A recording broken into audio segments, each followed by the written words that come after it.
Bonjour, je souhaite vous parler aujourd'hui de la dépendance affective. La dépendance affective est avant tout un phénomène lié à nos manques. Lorsque je suis dépendant de quelqu'un ou de quelque chose, c'est que quelque chose en moi n'est pas là. Et je compte sur l'autre pour combler ce vide.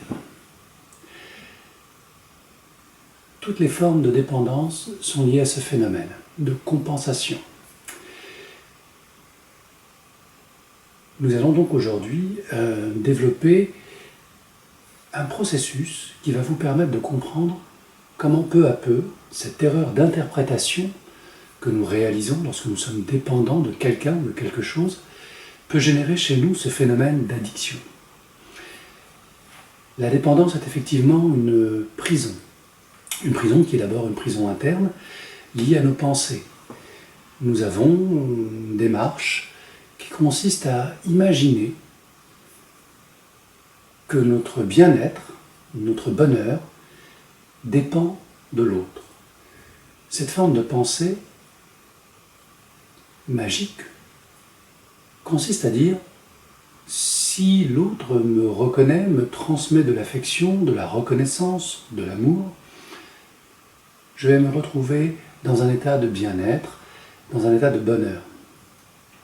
Si au contraire l'autre retire cette attention, me juge ou m'ignore, mon état de bien-être intérieur va s'effondrer et je vais me retrouver dans un état de mal-être, de dépression, de colère ou d'insatisfaction.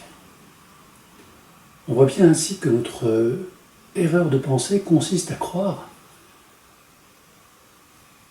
que notre bonheur dépend de l'autre. Cette programmation a pour origine notre petite enfance. C'est dans le cadre familial que va se construire ce phénomène de dépendance affective qui est directement lié donc à cet instinct de survie.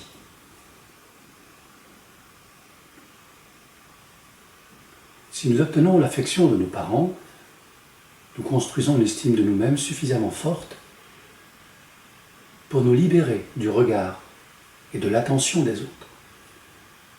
Si cet amour originel fait défaut, nous devenons dépendants du regard de l'autre. Regard qui devient indispensable à notre mieux-être et à notre survie. Donc cette première erreur d'interprétation vient du fait effectivement que nous imaginons, donnons pouvoir aux autres de gérer notre équilibre interne et externe. Il y a une deuxième erreur de pensée, une deuxième erreur d'interprétation qui consiste à croire que nous savons ce que les autres ressentent et que d'une certaine manière, ils dépendent aussi de notre comportement, de nos pensées, de nos émotions, et que s'ils ne sont pas heureux, nous en sommes responsables. Ainsi donc, nous imaginons avoir un pouvoir sur l'état d'être interne des gens qui nous entourent, nos enfants, nos amis, nos parents, et ce pouvoir répond de manière très équilibrée à cette illusion que les autres ont aussi du pouvoir sur nous. Dans ce phénomène de co-création, dans ce phénomène d'autodépendance et d'interdépendance, se crée cette illusion de toute puissance que pense posséder notre ego et qui consiste à imaginer que l'on contrôle aussi bien les autres que soi-même. Dans ce phénomène-là, on peut se perdre, bien évidemment,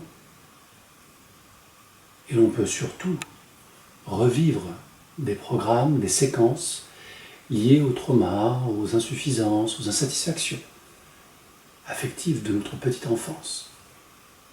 Dans cette illusion de contrôle de soi et des autres, se rejouent les scénarios, toujours répétés, d'une enfance insatisfaite ou incomplète. La dépendance affective est donc un phénomène, un programme, profondément ancré en chacun de nous, qui génère prioritairement du plaisir, bien évidemment, et du déplaisir lorsque nous ne maîtrisons plus les phénomènes qui alimentent cette dépendance. Je suis dépendant affectif à partir du moment où je me préoccupe du regard de l'autre, de manière régulière, pour ne pas dire permanente.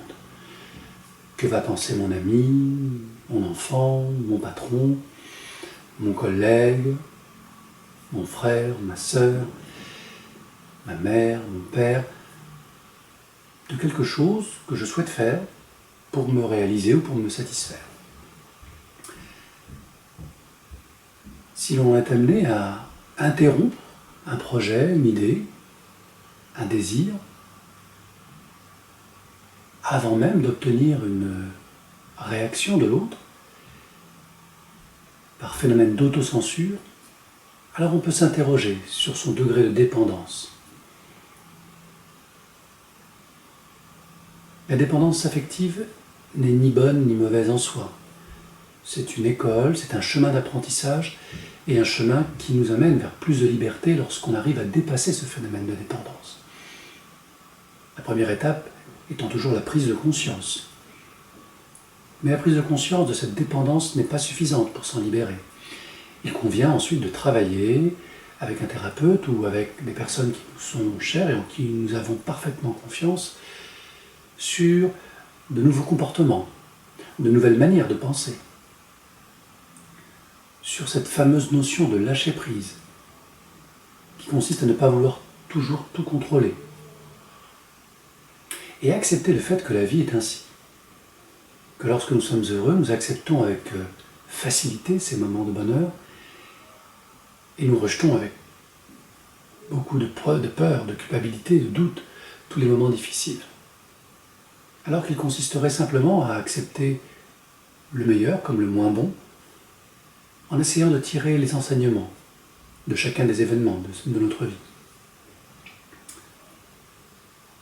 La deuxième étape de guérison consisterait à ne plus produire le phénomène de souffrance, à ne plus interpréter les pensées, les actes de personnes dont on s'imagine qu'elles nous sont favorables ou défavorables, mais bien à questionner cette réalité, questionner ces personnes sur leurs intentions tout simplement, et se questionner soi-même sur ce qui nous motive à faire ou à ne pas faire les choses, et prendre la décision à un moment donné de ne plus dépendre de l'autre, de ne plus produire des actions qui nous pénalisent, qui créent de la frustration chez nous.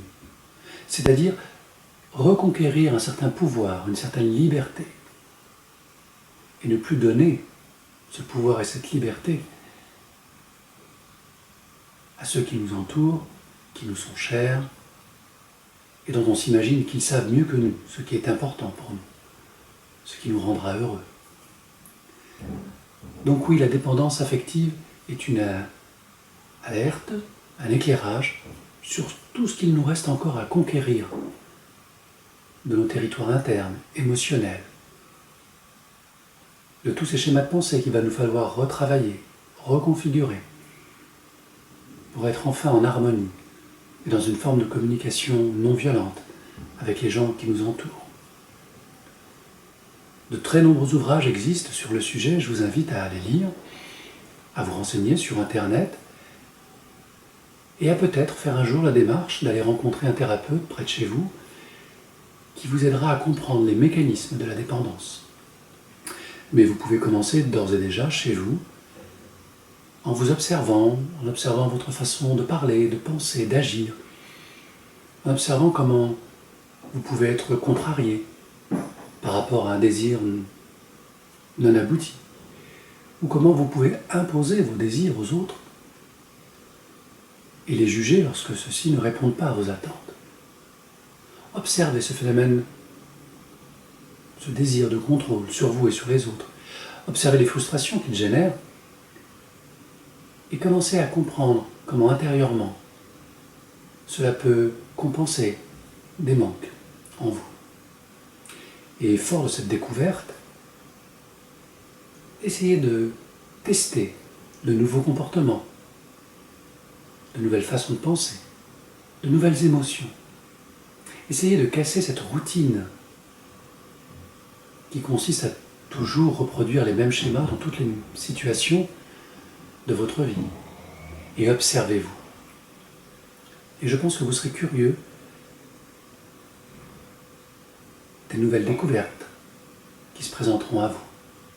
Et c'est à ce moment-là que vous saurez que parfois vous êtes un automate qui reproduit mécaniquement des schémas. Et la bonne nouvelle, c'est qu'un programme, s'il a été programmé aussi profondément, peut être déprogrammé, aussi sûrement. Alors testez, ressentez,